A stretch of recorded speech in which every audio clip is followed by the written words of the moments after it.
We read the comments on Forever Arsenal. We've heard you. It's just us three.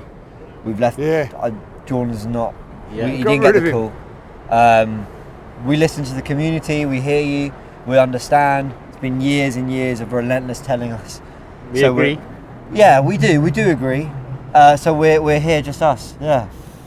He feels guilty. I do, yeah, because I know you two gang up on us normally, like, you know. So I feel a little bit left out. So No, you made the cut, mate. I have made the cut. You've paid me for my shirt, so you've made the cut. Made Jordan the cut, hasn't, like, yeah. so he's not invited to the previews. Yeah. So it works. Well, I get that. It's good us three, isn't it, right? You know? Yeah, it's nice. We do have a great time, us three, don't we? No, Yeah. let me stop. Let me see. It actually got He wasn't in Singapore, he wasn't in Hong Kong. And he watches all the content as well. He's going to message us soon. Jordan, we miss you. Honestly, before this even goes out, we'll go, I know what you did. Because Ryan will stitch us up. Yeah. Ryan will go, you won't believe what they said He's about back you. as well, so yeah. He is I forgot back. about He is that. back. Congrats to him, obviously, with the baby and all. Anyway, right. We're outside the Emirates. It's Arsenal versus Leeds. We could talk about how Arsenal are going to try and beat Leeds and everything, or we can talk about the immaculate vibes at the Emirates, because Eberechi Eze got the here we go from Fabrizio Romano. So if this goes west, not our fault. Okay, he gave it the here we go. Honestly, I don't know what it is. There's sometimes one thing, and it can be one signing, just creates a buzz. I don't know about you guys. It's packed. This is like a Thursday afternoon. Don't people have work? But look how many people there are here. I don't know if it'll be captured on B-roll or whatever, but there's so many people outside the Emirates. I'm not saying everyone decides to just come out because of Eze, but sometimes something fuels a club, and I think that's what's happening with this deal. This is important. This is what, you know when I bang on about signings and bringing in a certain level of player that excites not only us fans but the players around them as well. I think the squad's going to be over the moon. Yeah. Especially a few players that probably know him well. Then you look at the story, and I don't mean the recent story. I mean, we let him go, Hayland, young boy, he cried, he thought, where do I go from here? Now he's back. You know, it's the homecoming. And on top of that, we snatched him from Spurs. Yeah, it makes it better, doesn't it? Yeah, everything about it is so sweet. I mean, you couldn't write a better way for it to happen. In isolation. Obviously, a few days ago, even maybe 24 hours ago, I was flipping on my channel. Yeah. The title was "What the hell are we doing?" And listen, go subscribe. It's a domino effect that has I was about to say Hazard, the Havertz injury. Looks like the main cause, the core reason we move so swiftly with the Eze stuff, especially with Tottenham there. But the reality is, the Havertz stuff is a big blow, but the Eze stuff is a big high. Yeah. And the club did what they needed to do and did it swiftly, smoothly, and left us with a few days to maybe get one more. Yeah, well, there we go, and that will be the conversation. Of course, talking transfers, the live show we do 6 p.m. every Thursday will run till the end of the window, so you'll be catching our thoughts on everything there. If there is more to do, maybe stuff on sales. Lee, I don't know a man who hates Tottenham more than you, but also, you're coming to this game on Saturday.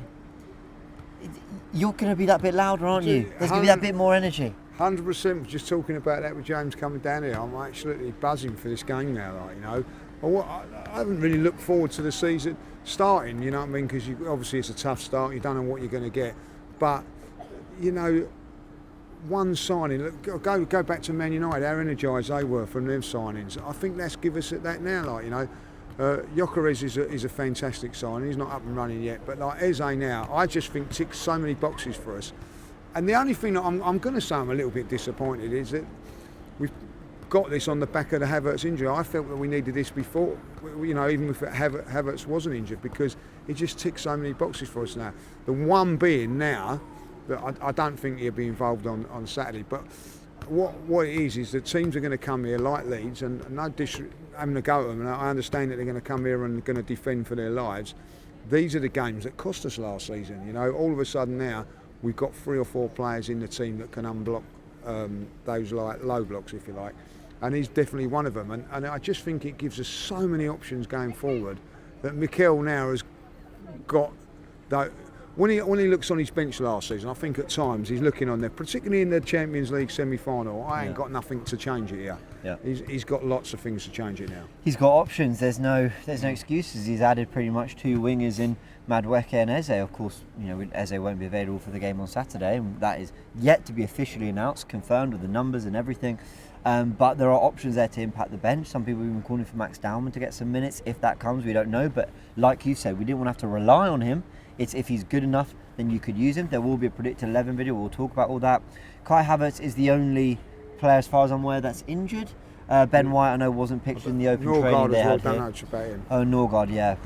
Well, they weren't sure whether he was quite left out or injured, or maybe I missed it. But let's talk clash of styles here, Turkish.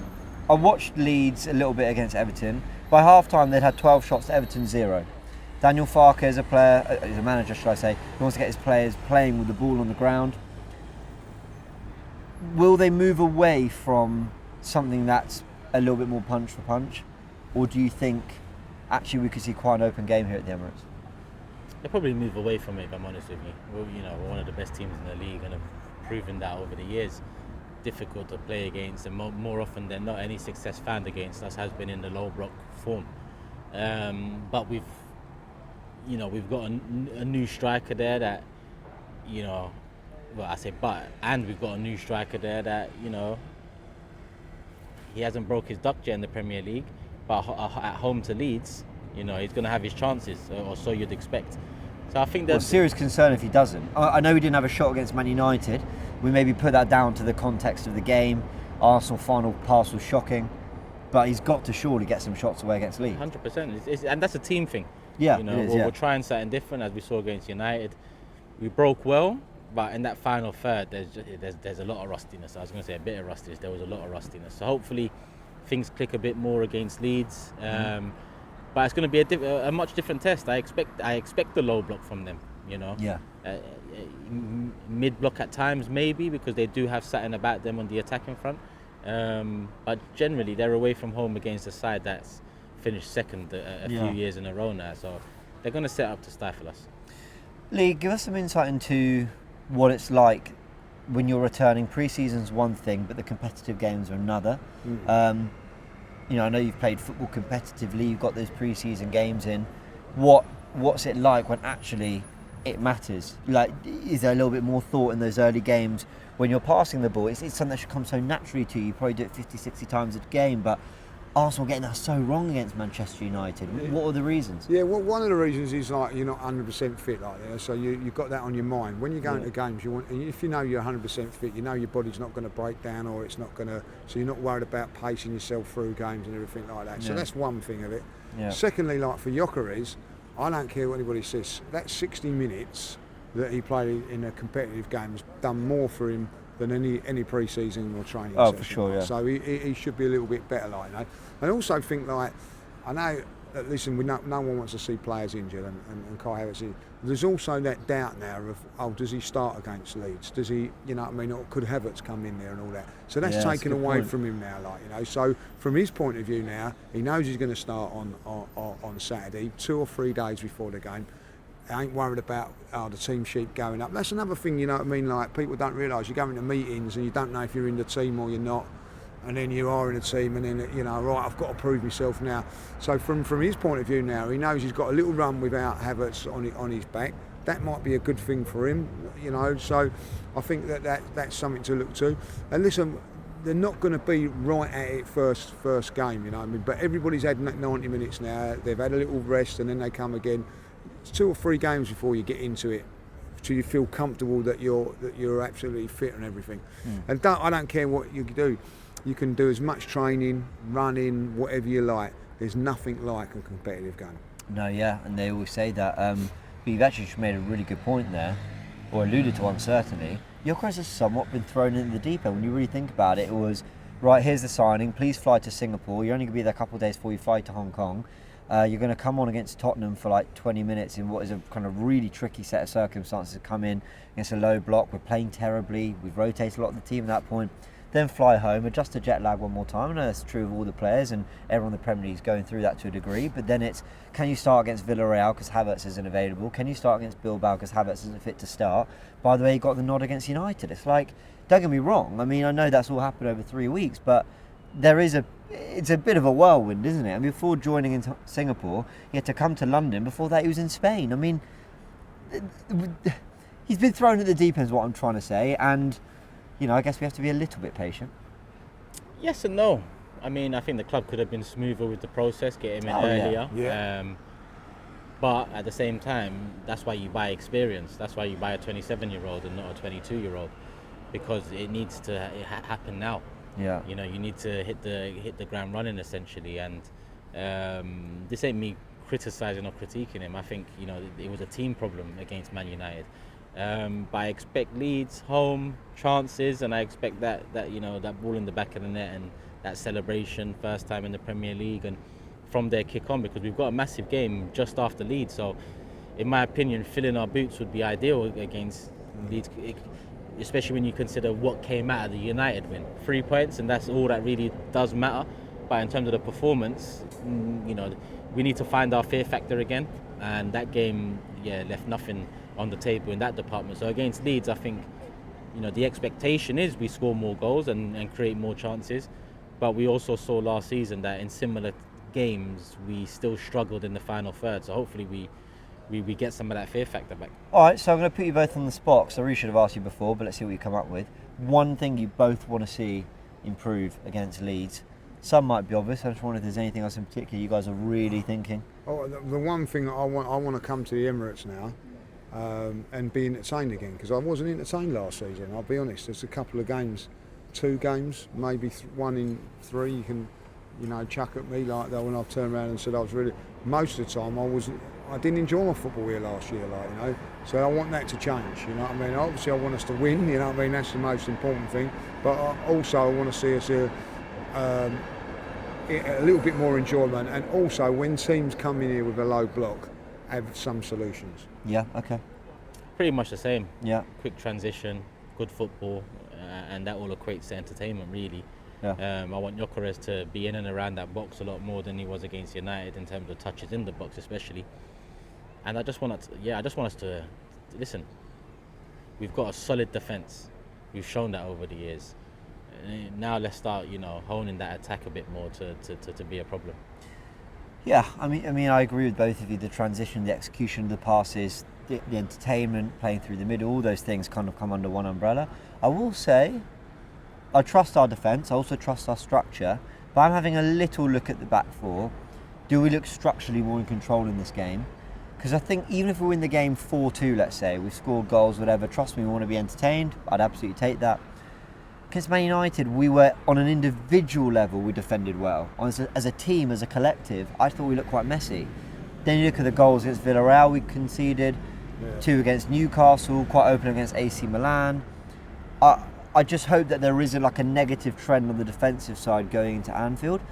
And yes, I'd be delighted if we came and won 3-2, 4-2, 5-3, whatever it is.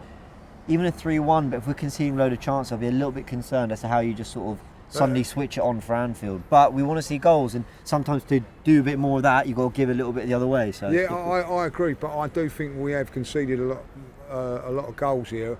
When you look at the percentage of play, you know what I mean? Like, we're probably having 60, 65, 70% of play, so 30%, and we're conceding a lot of goals in that 30%. So that is something that we need to improve on, because it has cost us in the, you know, a sloppy goal when you're 1-0 down, then you've got to really chase it and all that, like, you know. Listen, there's no problem when we've played the top teams, you know, the record speaks for itself, but there is a problem because we've not gone on in one league, so there's got to be something we can improve on. And it is against these teams and defensively here at home. I think the home form is the one thing that's let us down over. It was cost us the league. If you look at it over the last few seasons, improve on it. Yeah. All right. Let's get your predictions in. Turkish. 3-1. Well, I've said on forever. We've done it on forever. Yeah. So I've said on forever 3-0. 3-0. But I do think it's not going to be an easy game. This game. I think like. If we get an early goal, it could be 3 or 4. I will say that, but I don't see it like that. So my prediction would have been 2-0, but Jordan took that. So I'm going to say 2-0. Will probably be. He ain't here, like, you know. So yeah, so that's why I'm going to go 2-0. Up yours, Jordan. Right, you know what I mean? 2-0. Nervy 2-1 for me. We've had too much happiness this week. I don't think it's all been plain sailing this week, is it? No, you're right. Probably hasn't. It hasn't. No, it just shows you we're so fickle, us fans, aren't we? Well, that's why we're fans. We don't work for the club. That should be. Anyway, everyone go like the video, go subscribe to Leeds Judges TV, to Turkish LDN, the Big Six, the Gooniverse, all that. Subscribe to AFTV. Let us know your comments all your thoughts in the comments, shall I say, and we'll be back with a predicted 11 with Lee Judges and Laurie as well. We'll catch you very soon. It's Arsenal versus Leeds at 5:30 UK time here on Saturday. I'm excited for it. See you in a bit. GFN Soccer TV, with all your favourite shows in one place, is now live in the UK with Samsung TV Plus.